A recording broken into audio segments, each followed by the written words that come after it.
The anime industry is currently worth $28 billion, and it only started close to 100 years ago, with the oldest anime to date found accidentally in an antique shop. In such a short period of time, anime has come a long way from using cutouts to animate, and huge advancements in technologies and stories arising based on viewers' tastes. Today we're traveling through weeb space and time by watching the past 100 years of anime, with each decade of anime standing on the shoulders of the last, with the majority saying that anime has gotten better over time, but is it now at its peak? 1920, Naruto, A Dull Sword. In 1920, this short anime, created by Junichi Kouchi, is one of the earliest surviving Japanese animations that were created in 1917 and discovered in an antique shop by an employee in Osaka in March 2008. It tells the story of a samurai who buys a dull sword and, not realizing its ineffectiveness, sets out to test it, and hilarity ensues as he discovers the sword is useless, leading to a series of comedic encounters with different characters. Naruto was unique for its time because it introduced a comedic narrative to Japanese animation. The simple yet expressive animation and humor in the story made it stand out. It represented an early step in Japanese animation's development, showcasing that animation could be more than just a visual spectacle. It could tell a story with moving pictures, which was groundbreaking for the time. The short film is less than 5 minutes long and was created by using chalk on a board,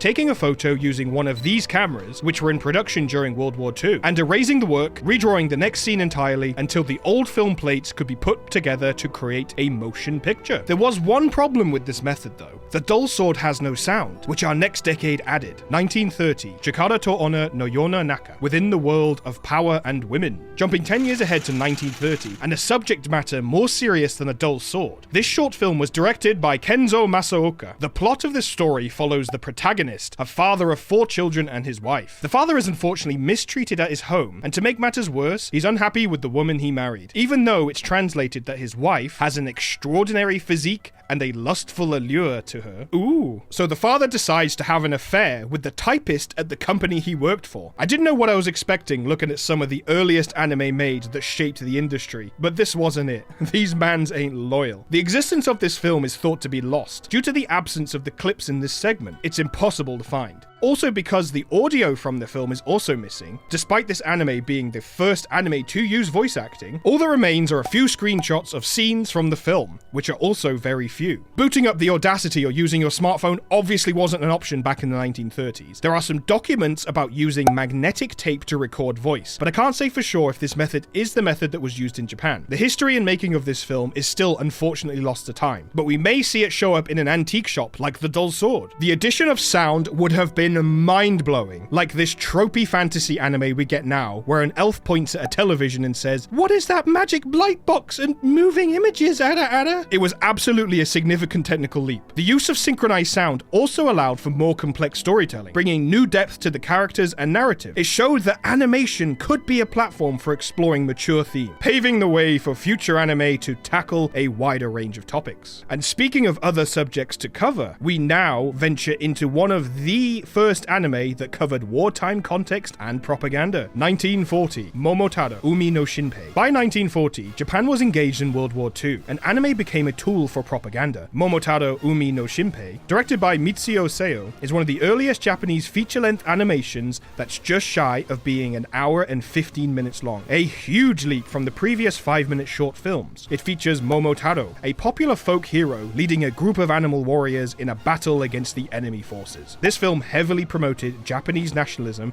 and wartime ideology. The film was significant in anime production because it marked Japan's entry into feature-length animation. Although its content is deeply tied with wartime propaganda, the film demonstrated the potential for longer narratives in Japanese animation to the country, and it also showed the technical capabilities of Japanese animators during a challenging period in history. Over in the Western Hemisphere, a cartoon series called Popeye came out regarding a sailor that promoted the consumption of spinach to give himself superhuman strength to get kids to eat more vegetables. I think this comparison is important because both Popeye and Momotaro came out at very similar times, used very similar animation techniques and sound design, but two completely different takes on what animation was and could be at the time. Momotaro being created during a war, promoting Japanese propaganda, and having a massive influence on what it produced and its message it was trying to convey, compared to Popeye trying to get children to consume some green leaves. The historical importance of this is amazing. Although finding something else of anime industry importance wasn't too difficult with our next decade, as it birthed one of the biggest anime studios to date, 1950. The White Snake Enchantress. The plot of White Snake Enchantress revolves around Zhu Zhan, a young scholar who meets Bai Nyang, a beautiful woman who is secretly a white snake spirit. They fall in love and marry, but the happiness is short-lived as Fahai, a Buddhist monk, discovers Bai Nyang's true identity and vows to separate them, believing that a human and a spirit should not be together. Fahai's attempts to expose Bai Nyang's secret leads to a series of conflicts and trials for the couple. The story explores themes of love, loyalty, and sacrifice as Zhu Zhan and Bai Nyang fight to stay together despite the obstacles in front of them. The film culminates in a dramatic battle between Fahai and Bai Nyang, with fate deciding whether their love can transcend the boundaries between human and spirit worlds. Aww. This movie is a landmark film in the history of Japanese animation, as it's the first full-color anime feature and Toei Animation's first theatrical feature film, marking the beginning of Toei's epic adventure to what it is today. And did you know this film had a different title in America? Panda and the Magic Spirit. The White Snake Enchantress was groundbreaking for its use of Technicolor, a technology that allowed for vivid colors and enhanced visual storytelling, a significant step forward in the evolution of Japanese animation to what it is today, and uplifted the anime industry to impact other studios to start using full color in their adaptations. Technicolor captured each image simultaneously on a separate band of black and white film. The 3 strips were developed separately and printed, after which the prints were passed through their appropriate colored dyes, and when laminating together, they produced a reasonably faithful approximation of natural color. Technicolor wasn't just a technique, it was also the name of the corporation who basically had the monopoly on the technique, which will become apparent in our next decade. 1960, Astro Boy. The 1950s saw a significant shift in Japanese animation, with the creation of Astro Boy. Created by Osamu Tezuka, this anime is one of the earliest Japanese television series. The series starts with Dr. Tenma, a brilliant scientist who unfortunately loses his son Tobio in a tragic car accident. Grieving his loss, Dr. Tenma decides to create a robot in his son's likeness, endowing it with incredible strength and abilities. This robot, Astro Boy, has superhuman powers but retains the innocence and curiosity of a child. Astro Boy quickly realizes he doesn't quite fit in the world of humans. Despite his incredible abilities, he yearns for acceptance and understanding. Dr. Tenma, realizing he can't replace his lost son, abandons Astro Boy, who is then found by Professor Ochunomizu, a kind scientist who becomes his mentor and guardian. For such a fun viewing show for children, seeing a child your own age being able to fly and shooting lasers, nothing could be cooler. But the origins of Astro Boy, as you've just heard, face hardships and trying to cope with real aspects of human life. The original viewing of Astro Boy, which was originally titled Mighty Atom, but was deemed not catchy enough for the American audience, was in black and white, as even a decade past the White Snake Enchantress using color. The technology wasn't widely available for every studio to use at the time, and was heavily monopolized by the Technicolor Corporation. There was a huge budget to take into account, and creating something fully animated in color is significantly more expensive, especially for such a long-running series. However, due to its popularity and being broadcast in over 50 countries, in 1980 a second TV series was made, and this time in color. And in 2003, a third TV series was made using CG animation. But let's not get ahead of ourselves. Let's look at our next decade, which didn't take a leap forward in technology. Instead, it maximized the old ways and produced something just as good. 1970, Lupin III.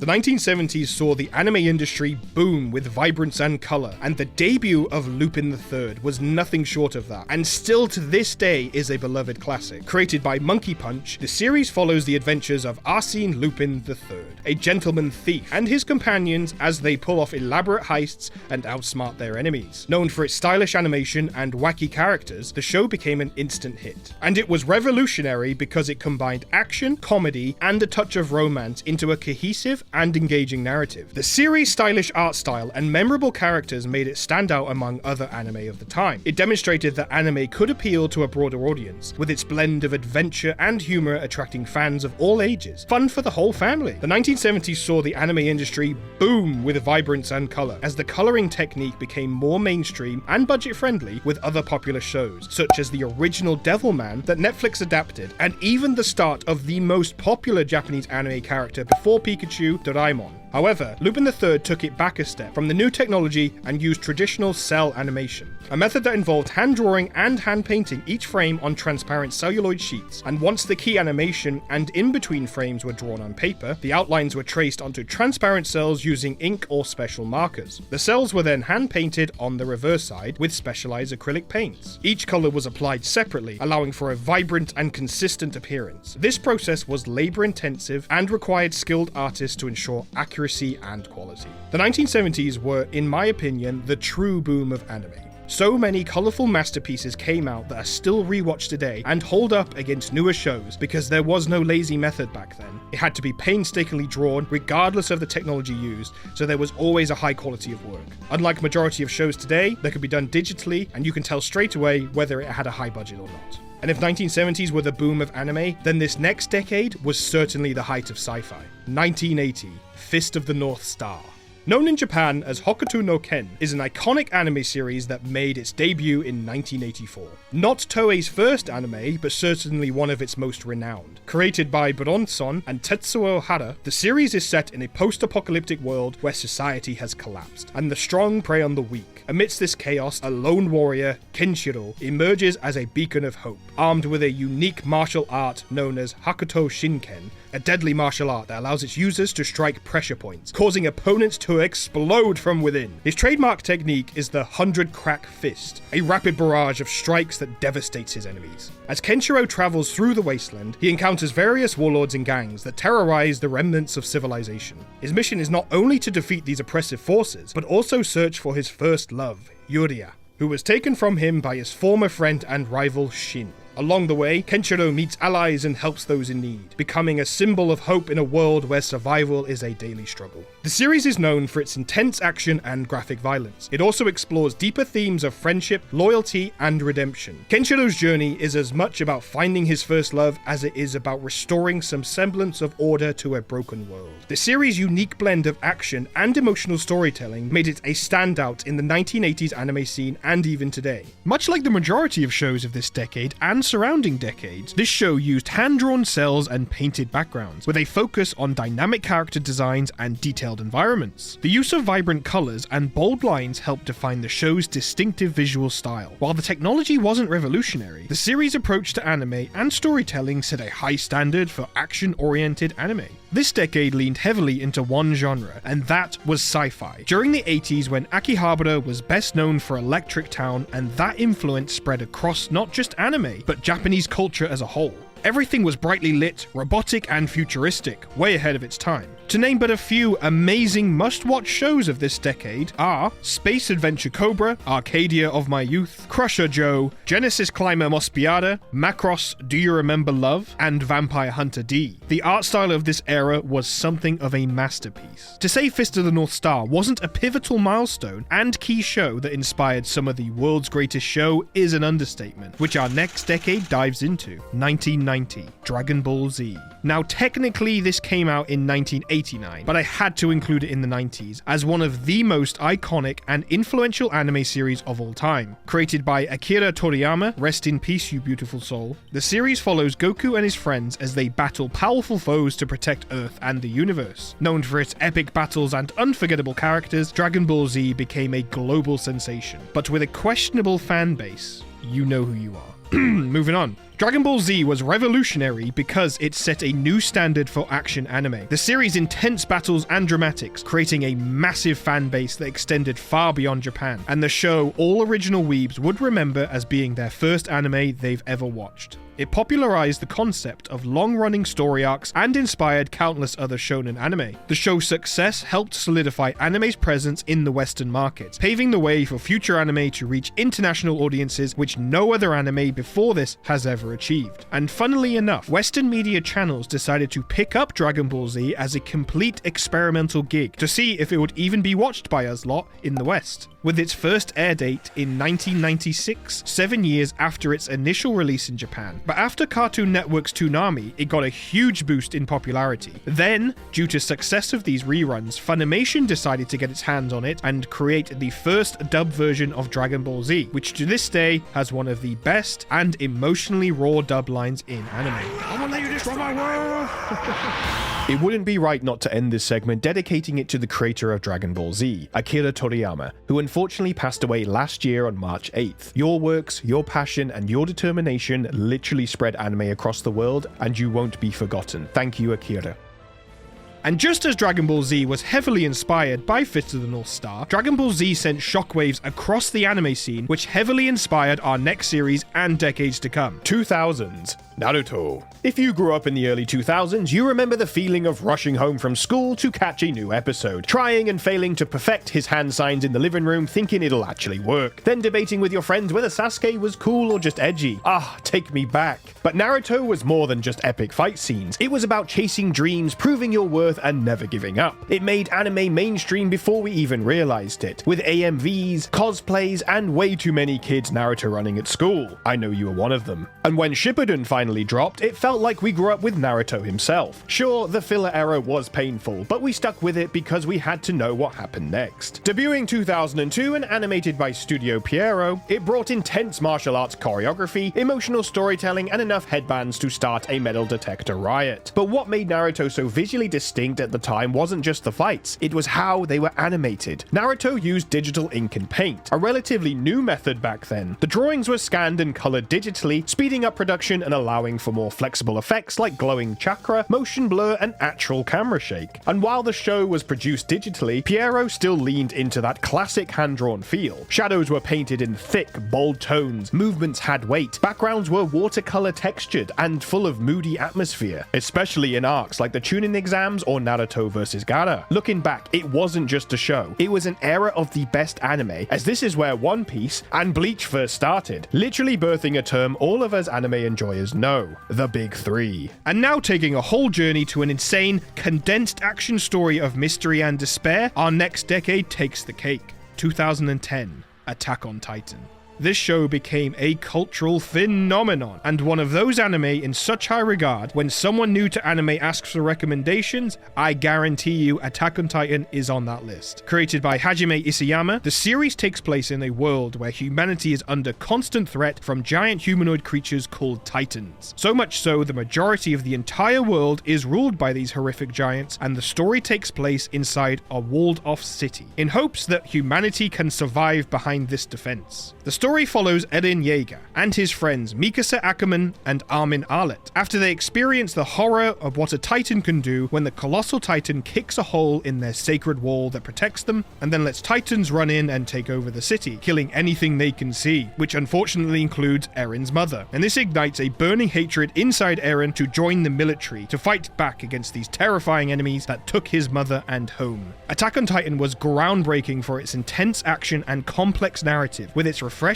themes of freedom, survival, and the human spirit. Its unpredictable plot twists and dramatic reveals kept audiences on the edge of their seats, with each new season just absolutely destroying it, raising that bar higher and higher. The show's unique blend of action, horror, and drama made it a massive success, earning critical acclaim and a large international fanbase. Seasons 1 to 3 were animated by Wit Studio, who did an amazing job for the time with the rise of CG animation, especially when introducing larger structures or more complex creatures, but Wit Studio did the traditional 2D animation with paper and pencil, until season 4 and the final season, where Mappa took over and brought the art style back to its manga roots, being more faithful to the source material, but also implementing CG elements alongside traditional methods, which fans were divided on because it looks different to what they knew, but I'm not complaining because we got more seasons. If your favorite show got a season 2 but looked different, I'd still take it, it's more content. And finally, onto our last decade. 2020, Demon Slayer, Kimetsu no Yaiba. Call it overrated, tell me you're not going to watch it because it's popular, while I really think you're missing out if you don't at least give it a try. Now, technically, this is 2019 for all you actually people, but hear me out. Demon Slayer deserves this spot because of what it did. this anime took the world by storm. Based on the manga by Koyohara Gotege, the series follows Tanjiro Kamado, a young boy who's selling his family's produce and can't make it back in time. As everyone knows, you don't go out at night because there's demons. Ooh. Morning hits, and Tanjiro's entire family has been attacked by demons, with lifeless bodies and horrific sights. Thinking he's lost it all, he finds his older sister, Nezuko, in a bad shape and acting feral towards him, until he realizes her eyes and fangs, much like a demon's. This is the start of one of the most well-written character development anime to date, as he and his sister fight against all odds and embark on a journey to avenge his family and find a cure for his sister. Now, not to say that any studio couldn't have done this series justice, because they each have their own strengths. Say if it was a character needed with a backwards head tilt, Shaft. But Ufotable, being the head studio for Demon Slayer, has been one of the best decisions Japan has made in a long time. Ufotable had this incredible blend of CG animation being enhanced with 2D animation to not make it look like misfit Demon King dragons. Then taken even further to where Ufotable really excels, is their After Effects. The fight scene between Uzui Tengen and Gyotaro in Season 2 of Demon Slayer is one of the best anime fight scenes we've ever had. Now sure, this is one heck of a statement, and yeah, I've watched Dragon Ball Z, Fate, Ninja Scroll, Jujutsu Kaisen, you name it, but you remove the nostalgia factor and base this purely on aesthetics and style that is being presented in front of you in that moment in time, I find it hard to come up with a better answer than this one. And not because it was Ufotable, they merely enhanced the groundwork laid by Gotege. That perfect marriage of partnership, protection, and sense of justice all coming together for an epic battle scene, god damn. The thudding of metal, the screams of steel from parrying, the sparks and blends of color to realize friend from foe, even applying the 180 rule of filmmaking in its pan shots during the fights. It's not just good writing, it's good direction and thought in all scenes and characters. It's crazy to think that just 60 years ago, a war-torn Japan creating Momotaro during a war to what anime is now, where viewers enjoy the trashy tropes like isekais or love to get snuggled up and watch a soppy romance in this form of media that back then had no place creating such colorful and vivid creations and expanding storytelling to an unlimited space of imagination. This is why anime, for me, will always trump real-life television series. The emotion in Japanese voice actors, the unlimited potential of storytelling, and bringing it to some form of media. It just can't compare for me personally. I can appreciate in the later years we may not have picked what was your favorite in each decade, so tell us in the comments what your favorite anime from each era is. And don't forget to hit that like button and subscribe.